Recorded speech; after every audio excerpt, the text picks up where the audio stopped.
আর্জেন্টিনাকে নিয়ে অনেক ট্রল করেছি, অনেক মজা করেছি, কিন্তু একটা মানুষকে নিয়ে কখনো ট্রল করার সাহস হয়নি, আর সেই ব্যক্তি হলো লিওনেল মেসি। কারণ এই মানুষটা নিজের খেলা দিয়ে এমন উচ্চতায় পৌঁছেছেন যেখানে প্রতিপক্ষকেও সম্মান জানাতে বাধ্য হয়। 2026 বিশ্বকাপ শেষ, ট্রফিটা এবার স্পেনের হাতে উঠেছে, কিন্তু আমার কাছে এই বিশ্বকাপের সবচেয়ে সুন্দর গল্পের নাম হলো লিওনেল মেসি। 39 বছর বয়সেও তিনি দলের জন্য যেভাবে লড়াই করেছেন, প্রতিটা ম্যাচে তিনি তার নিজের যতটুকু শক্তি আছে সবটুকু প্রয়োগ করেছেন। মেসির খেলা দেখে মনে হয় ফুটবল এখনো সুন্দর, কারণ মেসি এখনো ফুটবল খেলে। খেলার শেষ বাঁশি বাজলো, কিন্তু নিজের স্বপ্নটা পূরণ হলো না।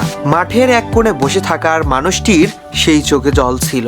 সেই কান্না কেবল একটি ম্যাচ হারার বেদনার নয়, কোটি কোটি ভক্তের হৃদয়ের কান্নাও ছিল সেই কান্না। আর কিছু কান্নার গল্প কোনো এক ট্রফি দিয়ে মাপা যায় না। কিছু মানুষ ইতিহাস লেখে বিশ্বকাপ জয় করে, আর কিছু মানুষ ইতিহাস হয়ে যায় নিজের ফুটবল খেলা নিয়ে। আর তুমি সেই দ্বিতীয় দলের মানুষ।